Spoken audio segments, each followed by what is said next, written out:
From the campus of St. Louis University in St. Louis, Missouri, HEC TV proudly presents St. Louis University's 7th Annual Safety Across High Consequence Industries Conference, where safety meets business. Our first speaker is Dr.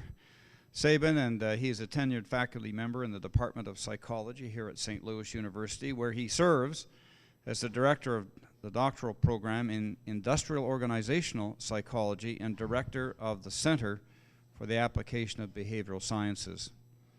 He also holds a secondary appointment in the Department of Aviation Sciences and is a member of the Center for Aviation Safety Research.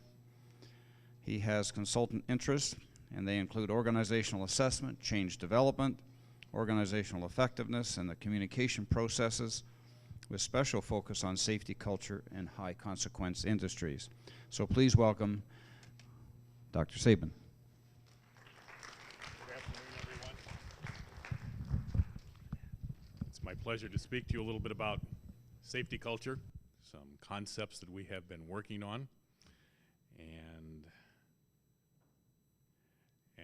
my game plan for the day is talk a little bit about a definition of safety culture, model, some assessment methods, some dominant states, and a couple of processes, one having to do with organizational learning and another having to do with crisis response and management strategies.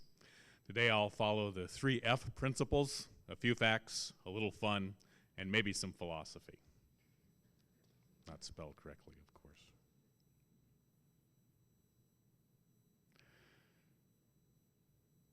First, I'd like to begin with a little conversation around the topic that culture matters. I think most of you may buy into that, but in case you don't, I would like to spend a moment or two talking about why culture is important. Many people refer to culture as corporate DNA, social glue, organizational personality, the air we breathe at work, how we do things around here, especially when nobody's looking. Is it a little bit different then? So culture is pervasive. Many times it has very obvious effects. Other times they're more subtle. But culture always operates. If you take a look at the top of the slide here, it shows some impacts that culture has on employees, on customers, on organizational settings. It influences who joins and stays with an organization. It influences ethical choices and decisions. It influences motivation, vigilance, safety. It also influences things like customer service and satisfaction and loyalty, and has an impact on organizational priorities, performance, reputation, and profitability. Here's a little quote from someone you may have heard of, Herb Kelleher, Southwest Airlines, little airline that he ran for a while. He says, "Culture is one of the most precious things a company has, so you must work harder on it than anything else." So we'll see if you buy into that as we go along. Well, here's a little something to look at. We see Buck's Truckin', and if you can read the fine print under the name of their corporation, it says, "Safety is third." This might be a little problem with cultural priorities. We often hear safety is first. But is it really? Safety third doesn't seem to be working so well for Buck here. Let's talk for a moment about a definition of safety culture. And this comes from work I've done with Manoj and with some of our other collaborators here. So in particular, we'll turn our attention to safety culture, particular type of organizational culture. And we have defined this as, rather complicated definition here, it's dynamically balanced. It's an adaptable state that results from the configuration of values, leadership strategies, and attitudes. And these collectively impact safety performance at the individual, group, and enterprise levels. So we'll show how this plays out. When Manoj and I finished this article around safety culture, we had so much fun we decided to write a book. And we decided to get a couple of other colleagues to help us on this. So this resulted in Safety Culture, which has recently come out. We're happy to be able to share that with you. And so this book presents our perspective we developed around safety culture, particularly draws on our experience with aviation and healthcare. As you can see, this perspective focuses on three major areas, and it is system-focused, evidence-based, and practice-oriented. So around the system focus, we think it's important to look at the big picture here and how the pieces contribute. It is a multi-level analysis. It's also multidisciplinary and cross-industry. It involves a number of components: behavioral, social, organizational, technical, situational, and environmental components. So it can look at a whole lot of different things and how they interact. So it's a dynamic model. It looks at how these various forces both influence one in a linear fashion, but also reciprocal and circular interactions. So things are constantly a-changing. It is evidence-based. It is data-driven. And so we use a variety of techniques, both quantitative and qualitative, to study safety culture. We also engage in university business partnerships. We found this to be a very rich form of interaction, to be able to work with our partners in industry. And it involves an action research paradigm. We believe there should be no science without practice and no practice without science. So we try to put what we find to good use. That leads us to the practice orientation. So in our practice, we are assessment-centered. It's not one size fits all. We try to understand the particular organization, and it is aimed at improvement and the transformation of safety culture toward higher and higher levels of performance.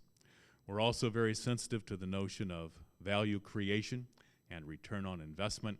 So as the little motto for the conference says, this is where safety meets business. I'd like to turn to the safety culture pyramid, and Manoj talked about this a bit. I'll try not to bore you in being too redundant with this, but we take a look at the entire safety culture as being made up of a number of levels. As Manoj pointed out, many times there's only a focus on climate. We think that's incomplete. There are many other drivers of climate. At the base of the pyramid, at its foundation, a set of underlying values, unquestioned assumptions.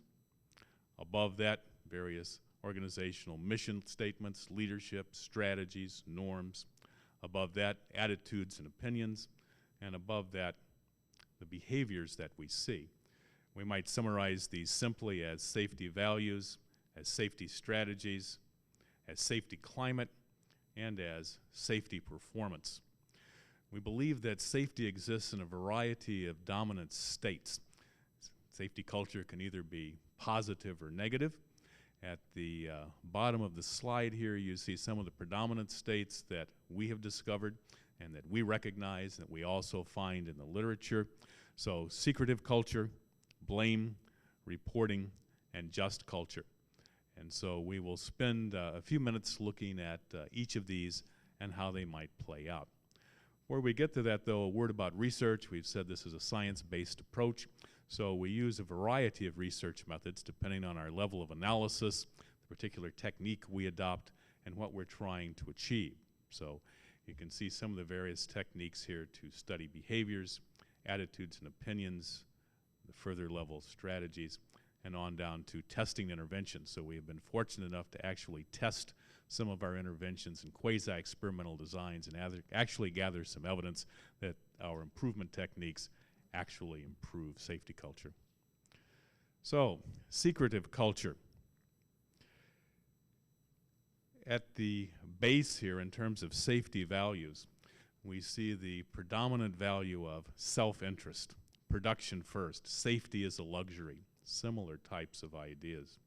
Strategies, denial, deception, concealment. Climate, defensive, adversarial, and various types of behaviors that we see, including risky behaviors, many undocumented incidents, and typically poor performance. So here, people are hiding the problem, covering it up. It's driven by fear. These cultures often involve non-standard risky procedures. Here we see a fellow here who is doing a little de-icing, but unfortunately it is not a standard procedure, and the ticket clerk is saying your pilot is still de-icing. Well, that looks like a small bit of humor. Of course, there are pilots that fly drunk, and that creates many problems. If you've never come across the book Flying Drunk, it's a story of some Northwest pilots, and they're rather amazing type of adventure that they had. One click up from secretive culture, blame culture. Manoj talked about this a little bit. Unilateral self-protection, very important here. The appearance of safety, perhaps not actual safety, but it may look safe. Errors are seen as individual personal fault. Most assumptions are in question. Strategies often involve bureaucratic, command and control, scapegoating, punishment, termination. Safety climate often goes by the little phrase, we train them, if they make a mistake, we shame them and we blame them. Types of behaviors that you often see, various types of risky behaviors here, and again, below average types of performance. If something goes wrong, you can be pretty sure that they're going to form the firing squad. Here we can see a personnel officer speaking to someone. He says, we're looking for some people to fire. Yes, more humor, yes indeed. So, one more click over on our continuum here, moving now toward a more positive frame. Reporting culture, safety values here, employee involvement. Well, that's a bit of a switch, isn't it? Continuous improvement. We've heard about CQI, quality assurance. Errors are seen as preventable. Some assumptions begin to be questioned about how we do our job. Strategies include continuous collection of valid information, hence the notion of reporting. Employee participation is welcome. Communication is important. Climate becomes one of moderate trust, and a moderate level of trust is certainly essential to even install reporting systems. In some of the work that Manoj and I have done, we've seen that trust was quite an issue. When some of these systems were installed, they were mistrusted by the employees and regarded merely as a way to get out of jail free. And we found out that it was much better to appeal to their professionalism and try to build trust, and then these systems became more acceptable. Safety performance here improves with these techniques in place. And the last click on our journey across our continuum here to more positive forms of culture is the notion of just culture. In just culture, we have a strong and personal commitment to safety. It comes from the inside. It's no longer just about the candy. It's about a passion. Alignment of behavior with espoused values. We often preach it, but do we practice it? Now these two begin to get into alignment. Ongoing dialogue about values and assumptions. Safety strategies, organizational justice. That's an interesting concept, isn't it? Creative problem solving, organizational learning, possibility of cultural transformation, which many organizations say that they seek. The climate, mutual trust, collaboration, commitment, sense of fairness. And here we have the opportunity for above average or perhaps excellent performance. So as a bit of a review here, we've seen these several states of culture, and beneath it, a couple of processes. One, organizational learning that we think is quite important. Here we mean the ability for the organization to profit from its own experience. Can it in fact learn from its success and failures? And that's much more difficult to do than you might think. The other is, how do we respond to crisis, and how do we manage it? If you look vertically across these four levels, for secretive culture, there's typically a failure to learn anything, so people keep making the same dumb mistakes over and over and over. There is also a focus on the crisis event itself. Moving over to blame culture, on occasion there is some intermittent learning, happens on occasion. Perhaps that gets put into some new rules and regulations. Typically there's more of a focus on the symptoms than the root cause. Reporting culture, there's a focus here on continuous improvement, and here there's an attempt to get to the root cause of the various issues that are taking place. just culture, and attempt to perhaps produce transformational learning, not just improving the paradigm, perhaps creating a new paradigm about how to organize ourselves. And here there is a strategic focus, not just paying attention to the symptoms or the low-hanging fruit, but that long-term vision. And now, not a viable strategy. So the boss is saying, not enough money is being spent on safety, be careful. Probably not a good way to manage things. Okay. Well, if you are a manager, a leader, or a member of an organization, here are a few questions for inquiry. And so we might think across these issues of organizational learning, how crisis response and management are done, and at each one of these levels, for instance, at our lowest level of values and assumptions, we might ask, do we practice what we preach? What topics are undiscussable? Do we promote open inquiry? Do we think about the unthinkables? At the level of strategies, we might ask, do we have a shared vision? Do we have a strategic direction? Is it effective? Do we capture and revisit key moments in our history? At the level of safety climate, we might ask, do we trust one another? What aspects of our culture supports or gets in the way of us learning from our experience? At the level of safety performance, we might ask, do we understand why mistakes and failures occur? Are we too busy to take the time to reflect? And since we did mention that we're interested in sort of the whole system, we might also ask, how do we connect the dots? Bit of a conclusion here. If we do believe what Kelleher said, that culture is that important, then I think it requires all of you.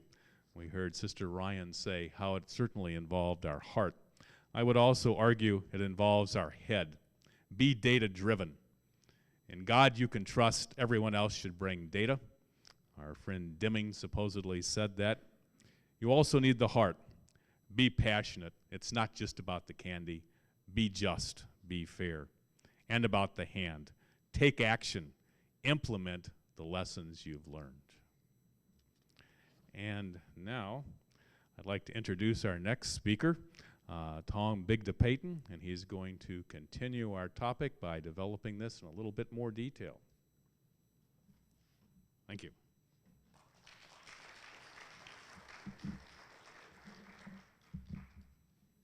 Thank you, Ed. Well, Minosh and Ed have done a great job of setting the stage for what I want to zero in on, and I'll try to move forward fairly rapidly since we're running close to time. So my thoughts had to do with how do you translate this into action? A lot of the work that I do is consulting, advisement work with healthcare executives around North America who are trying to move their systems forward faster, to accelerate change, to meet the challenges of the times, and to do it in a way that is system-level safe. So I want to make a quick observation or thought that, A, I really like this idea of practical wisdom, and my notion is how do we cultivate that together as a system? It strikes me as fairly similar to the idea of moral courage. And I think the notion is that's not just an individual matter or matter of character, although it is, but how do we make it easier for one another and our people and our human systems to do the right thing rather than the wrong thing? So I think we've seen some examples of this in this conference bubbling up. What was described as some of the features of practical wisdom is a disposition towards cleverness in crafting morally excellent, underline that, responses to or in anticipation of, underline anticipation, challenging particularities, in other words, very difficult challenges that sometimes show up as moral dilemmas, like the conflict between safety and production. So where have we seen instances of practical wisdom bubbling up in these 2 days? To me, I link it with the kinds of things that Richard Corder talked about with Florence Nightingale and the coxcomb. I link it with what Howard Jeffries talked about yesterday in terms of the central lines example that he shared. And when Kathy Furman talked this morning about stopping the line, these to me are all threads that relate to this. Why? Because they involve the other part that we were told about in terms of practical wisdom, that it sometimes requires a different experience. It requires an experience that's relevant to the decision at hand, and it needs an aha moment. So you literally have to shift your moral ground. You have to shift your assumption, your thinking, to act differently and be convinced that it is the right way to go. Well, so how does that happen systemically? I think what Richard said was that when you show people a different way to see, they haven't seen it before. We saw the pictures in the British Journal about Florence Nightingale in the Crimea. She also shared a picture with how people saw the data differently and visually and took them through that, took them to what that meant. Howard talked in terms of the central lines example. I asked him last night at dinner, how did that happen? You may recall that the team had realized that a central line insertion was not a surprise every time, that actually they did a fair amount of it, and that as an outgrowth of that, they could actually schedule another surgery slot where they would anticipate that that would be done. How did that happen? It happened by the team going to Japan, visiting a mattress factory, and the chief of surgery seeing that and saying, we could do that too. Notice, it's a physical event. It's walking around. It's seeing differently. It's another arena, but it's similar enough. There are enough similarities and differences, like in this conference with different industries and present in the room, and it's engaging. When those things happen, ahas go on, and you make a breakthrough. The other piece in Kathy's story is the same thing. If you notice, they went to Japan. They saw. They were not in their same context. They went somewhere else. So one of my hopes or my personal visions out of a meeting like this is we could do similar things. We heard from Lou Halamek yesterday going to NASA. My thought is we should do more of that, and we should do it together, not just individually. Okay, so practical wisdom. I have been interested in the connection between safety culture and optimal performance. So what does that look like? This is a picture that I developed through working with Manoj, the FAA, and later with the other colleagues on the book. We did a lot of compare-contrast with healthcare and aviation. We also looked at examples from other industries, such as those represented here, and started to form a roadmap which is outcomes-oriented, but inside of it has certain activities that I would call adaptive learning. We've used different language in this room the last 2 days. This looks like a fairly static picture. It's linear, left to right. You'll see that even more as I talk you through it in a minute. But underneath it's dynamic. As we know, life doesn't stand still. So to some extent, part of what sits behind this picture is organizations increasingly finding practical wisdom at moments of truth. The real issue is what does happen at that moment of truth when you think about safety culture in action. We know that the kind of anecdote that Kathy shared this morning happens a lot in healthcare, that there's a hierarchy. We have a lot of words for this. There's hierarchy. There's the authority gradient. What does that mean? People are afraid to speak up when they see something. The surgeon's going down the wrong path. The folks are either mad at that person, they don't feel encouraged, they're afraid, they don't speak up, something bad happens. That was the finding of that moment of truth investigation they did. So what do you do about that? Well, one thing I think is you have to connect culture to a system level vision of performance. And this is a way of trying to do that pragmatically, which has a set of stages. And the stages include, from left to right, normal performance. That kind of sort of relates to secretive and blame. Reliable, that's getting me over towards reporting. Highly reliable performance, that's getting me into just culture. And ultra safe, my view, is correlated with something like generative culture, which you can only get to if you do the other three. You have to have that base. You have to be at just culture to get beyond it. So what does that mean? It means a transition from more mechanistic ways of functioning, the organization like a machine, if you will, towards a living system on the right. It means going from through a transition from less bounded, lot of variety and variability in practice on the left, to reducing variability in the middle, but learning that you're always discovering. You have a lot of structure and a lot of, people said worry about rigidity yesterday.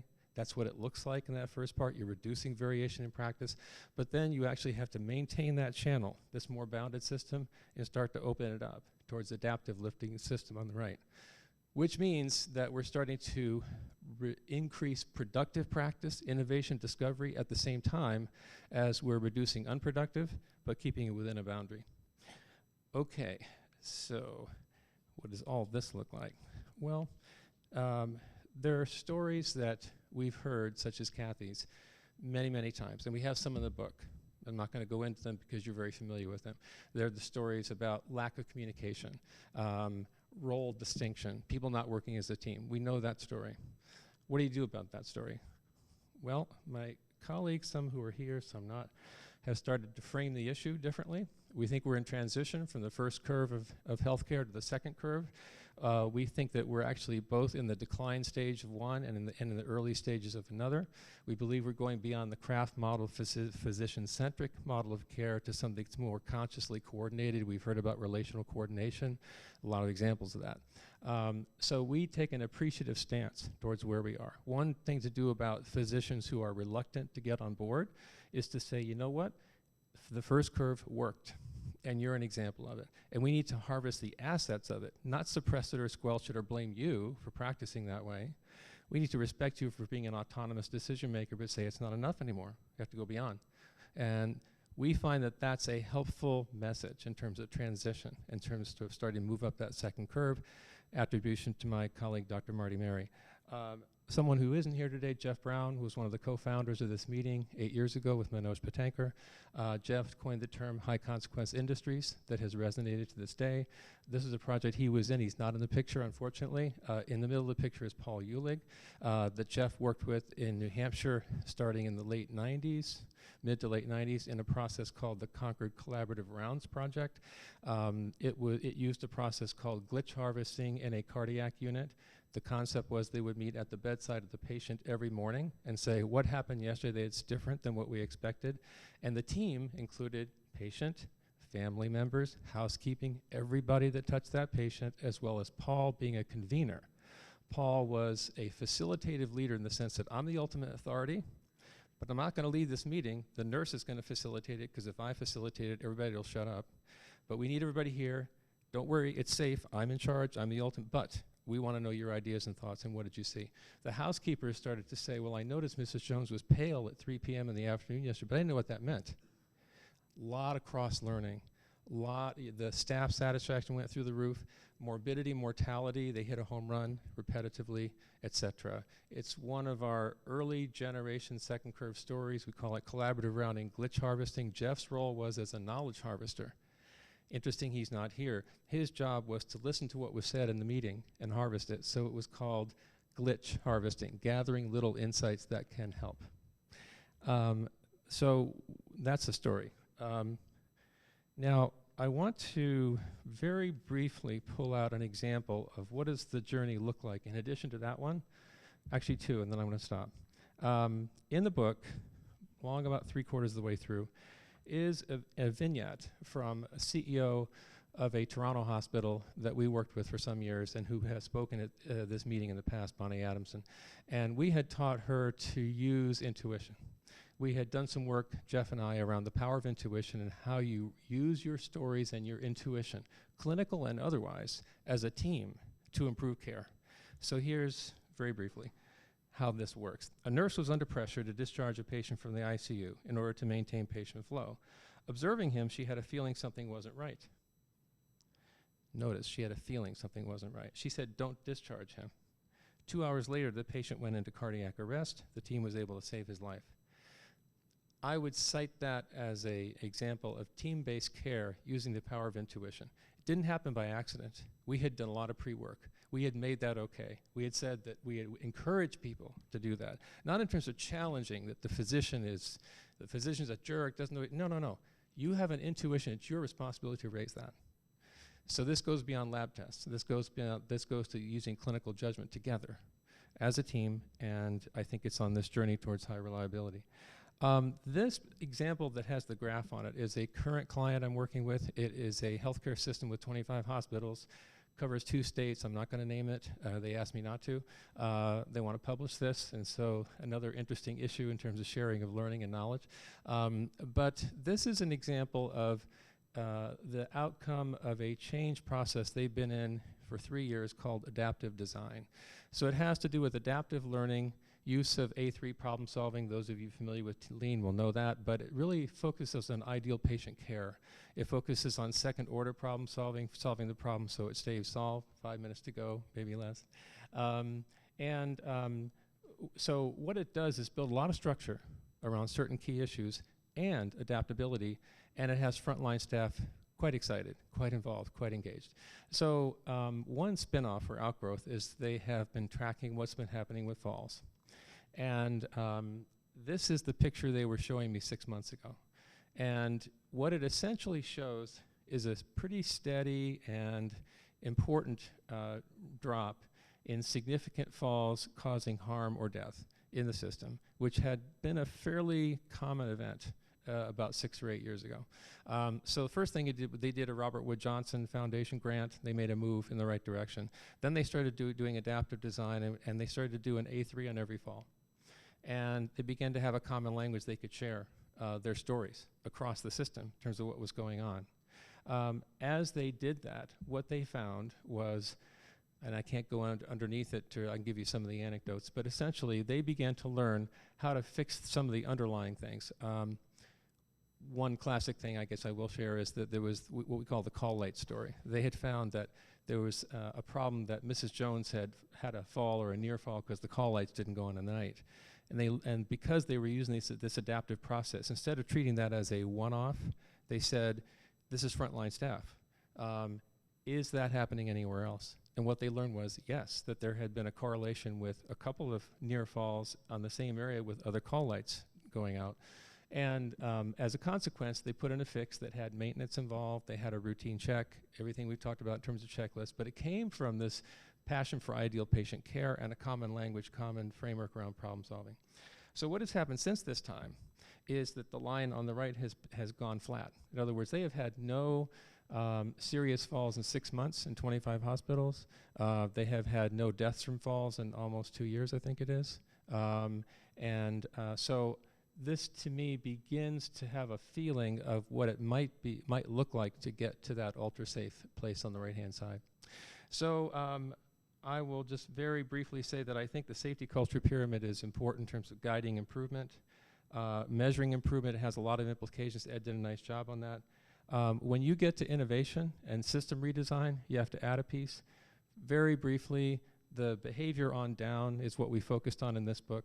There's a whole environmental part up, which we didn't really zero in on, just sort of indirectly, but it's how do you line up your environmental industry factors with your culture all the time and have both of them driving behavior that you want and use stories to kind of fuel all that. So I'm going to skip this. I think there are other tools to use in terms of guiding innovation. And if you want to learn more about second curve or resilient design or these kinds of things, we're doing some consistent conversations. We call them learning circles about some of these topics and trying to form around some of them. So I'll welcome any interest in those kinds of things, and thank you very much.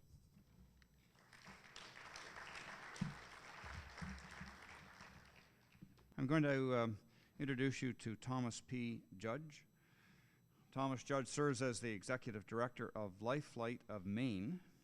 This is a consortium of critical care systems serving over 40 hospitals in Maine and New England, and as well as providing primary response to accident scenes and medical emergencies to remote and island communities. He has served as a subject matter expert for a number of organizations, including the National Transportation Safety Board, the Air Medical Expert Panel for the state of Maryland, and as a member of the Federal Department of Transportation National EMS Advisory Council. He's also the current board chair of the Association of Critical Care Transport and currently serves as the Joint Helicopter Safety Implementation Team, one of 2 work groups of International Helicopter Safety Symposium. And he's just completed 3 terms on the board of the Medevac Foundation International and is the past president of the Association of Air Medical Services. So please welcome Thomas P. Judge.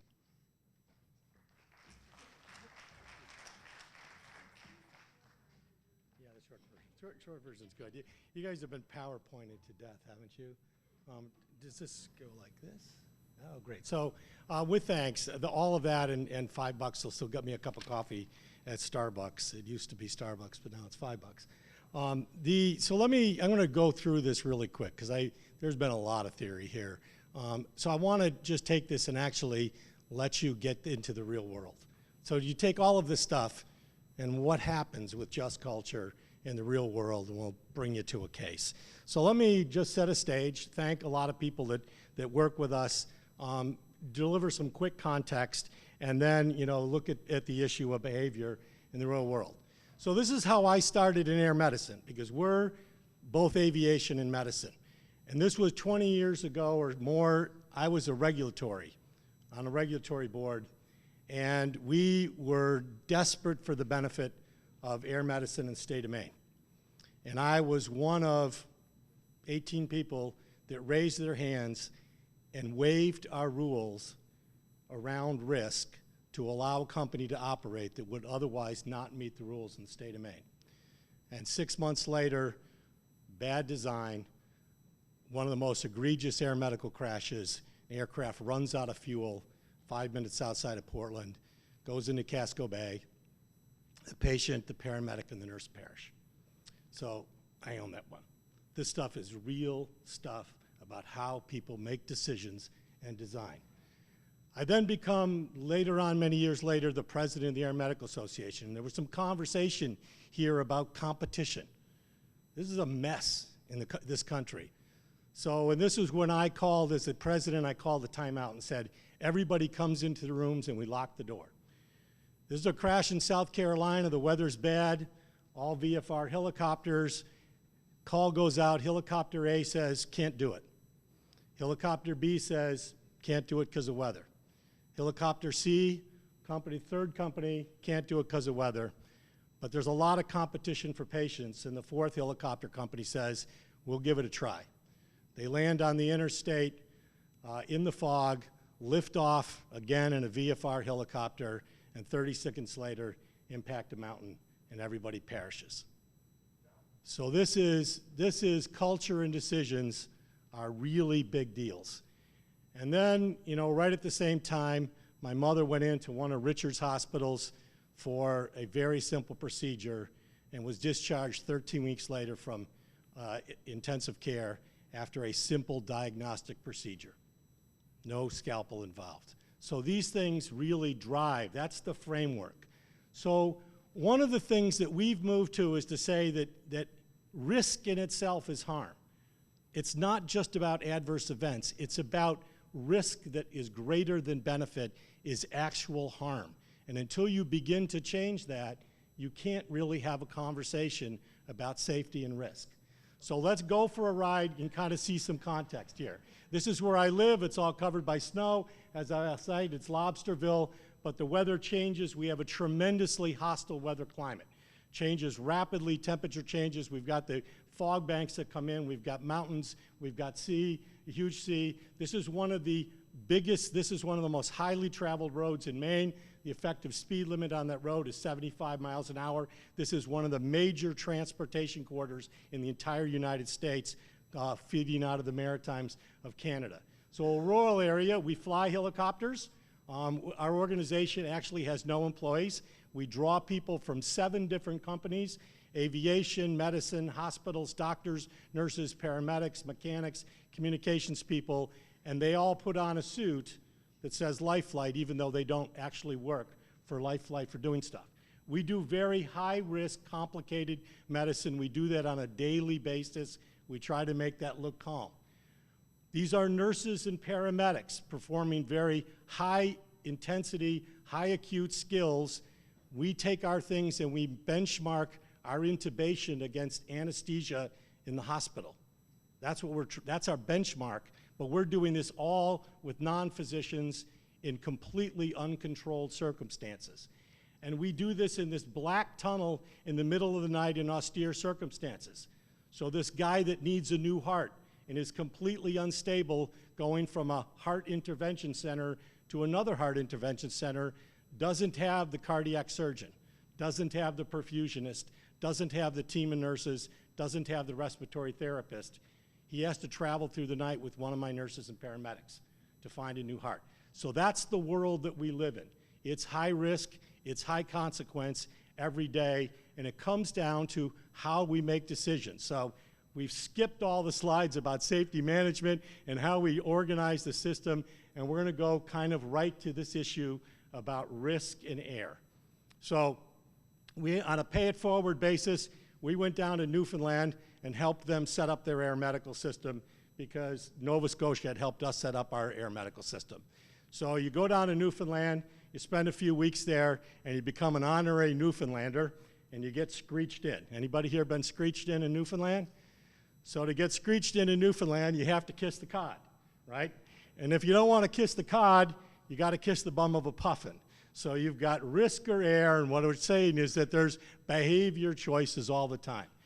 So if you look at Patrick Hudson's work of how do we actually drive all of these things down, if we're going to sustain the best performance at that lowest level of harm, and remember that harm, adverse events are more than just harm, actual harm, it's risk, that you end up having to do this around culture.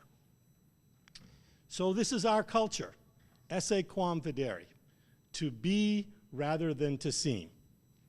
So we spend a lot of time with our people in trying to get them of how do they make decisions, because we don't have the benefits. It's interesting, we work in a highly regulated aviation environment, but we work in a completely unstructured medical environment. We work, you know, with zero to the liftoff of the Challenger every day. That's the way we live. So all this issue comes down about that we want things to be organized and calm, and we have standards, and we spend a lot of time on the issues of standards and performance and quality assurance and measuring everything, and we won't go through all those slides either. And we're very interested always, where is the line in risk between what is acceptable risk and what is unacceptable risk?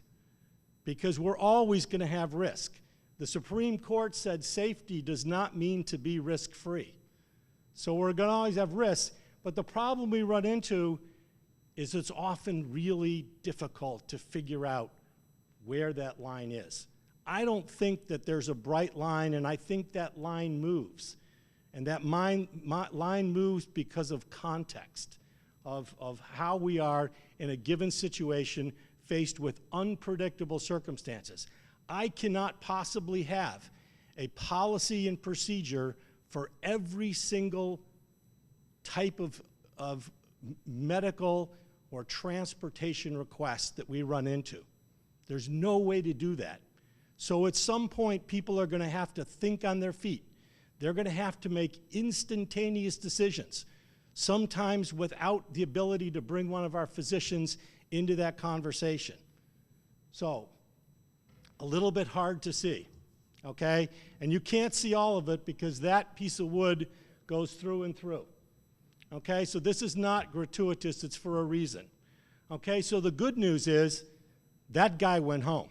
He's home. He's going back to work from an unsurvivable injury. That's good news, right? We made the trauma system work for him. I got some challenging news that for part of that, one of my paramedics did something that he was not allowed to do. He did something that was completely beyond the scope of practice of a paramedic. In the back of a helicopter, traveling at 170 miles an hour, because the guy in front of him, they had done every single thing they could do, and he was still bleeding out. We carry blood, they're squeezing things into him. So a paramedic does something he's not allowed to do. That's the challenging news. The good news, paramedic, as soon as he landed, turned over care. They actually used the central line that he placed to get this person into the OR, called the medical director and said, this is what I've done. Absolute self-reporting. The challenging news, we have a completely transparent system. And remember, so that all of everything becomes instantly transparent across the organization and across our hospitals. The bad news, conversation starts in another hospital, and a physician hears the story, has no context, and reports the paramedic to the licensing board. So tell me how the culture system works. What are we supposed to do here? What are your thoughts? You've listened to 2 days of theories about what happens next in this situation. I've got a surgeon surgeon had no care of the patient for a patient that never came to his hospital, files a complaint to the licensing board of the paramedic. Paramedic did a risky procedure. I mean, I was notified instantaneously that we did something that was completely beyond the boundaries for the right reasons, you know, but difficult reasons. So these are the tough questions because we actually have really big problems with them. So we have our organizational values, and that's what he fell back on. We have the policy book, and we get accredited, and we're part of Aviation Safety Network, so we agree to all these other ISO kind of standards. We have Joint Commission. We have all kinds of things that we do. And we have all the policy books and procedure books, and we get measured, and we get audited constantly. But I tell all of our people there's three things that they've got to do every day. First one we stole right from the U.S. Army. Every day when you come to work, be all you can be. Second policy, treat every patient as if they were your mother or the most loved person in your life. And the third policy is when all else fails, feel free to think it's always an option. And it won't be graceful all the time, but we'll get to the right result if people will actually do that. Now that gets to be a big problem of doing things because we actually have real honest-to-God duties. We have a duty to avoid unjustifiable risk or harm. We have a duty to produce an outcome, and we have a duty to follow a procedural rule. So help me with the paramedic. Where is he in this threshold? And where's the organization? What do we do with this as an organization?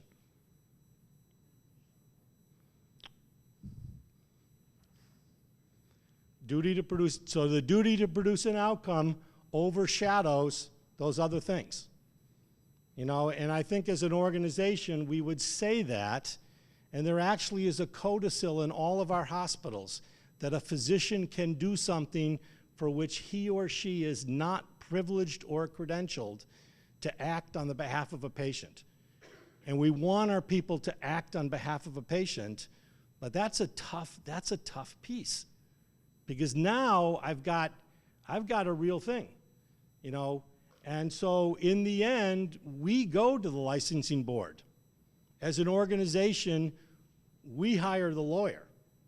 You know, it's okay with the paramedic, and we go and we sit there and we face the licensing board who is actually, we're not allowed to speak, but we force that conversation too.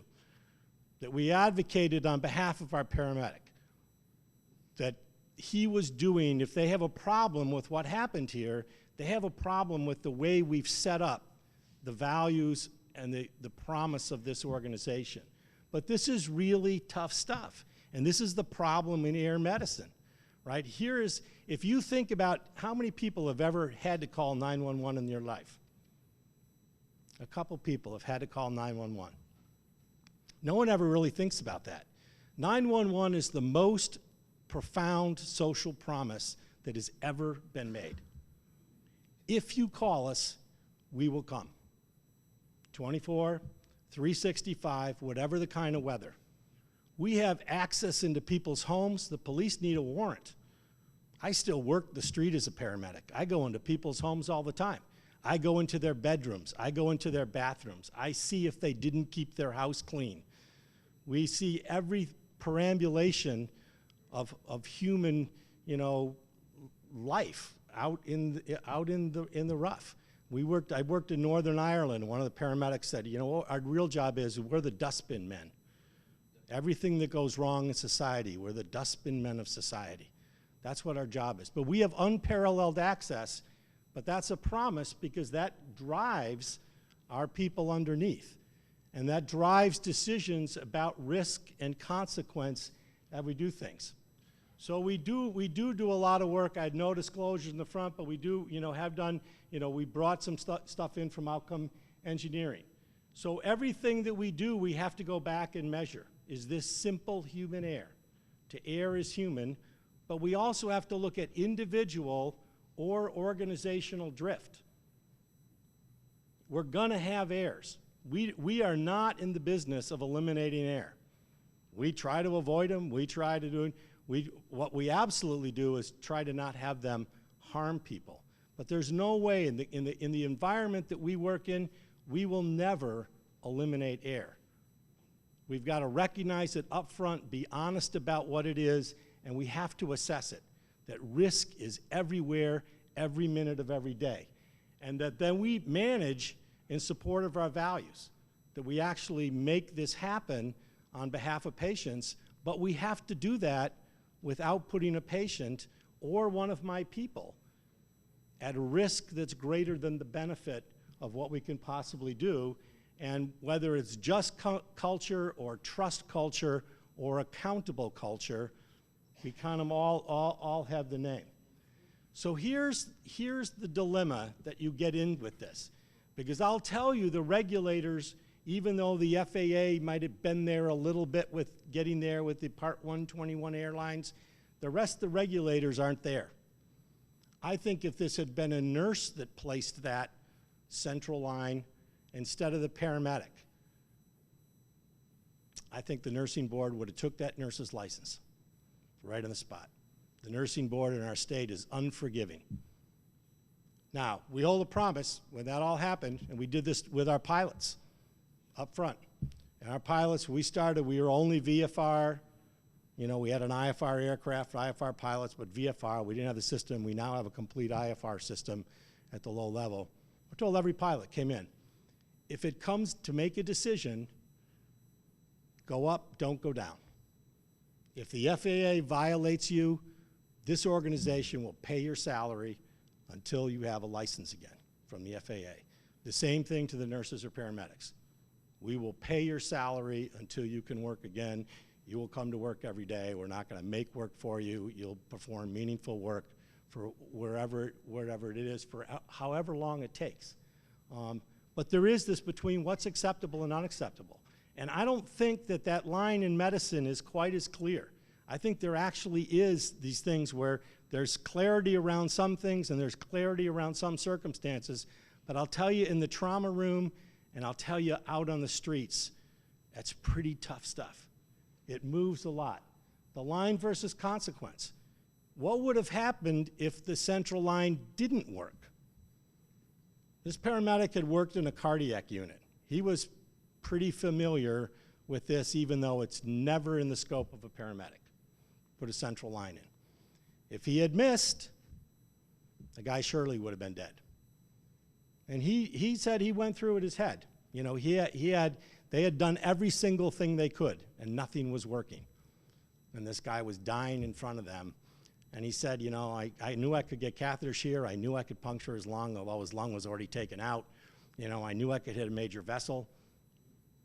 And he said, I knew that I could do this and I could kill him. I could literally kill the guy, trying to save him. You know, but I was sure that I had to do something, and I was sure that I could make this work. Right? He did. So consequence, if the outcome had been not happy, we would have a different conversation, wouldn't we, with the regulators? Because the regulators are really faced on the outcome of that patient. So those are things, and then where does the whole thing of domain expertise come in, of what's acceptable or unacceptable, and the judicial things? So how many people have you read Sidney Decker's Just Culture? There's a lot of good books over here, by the way.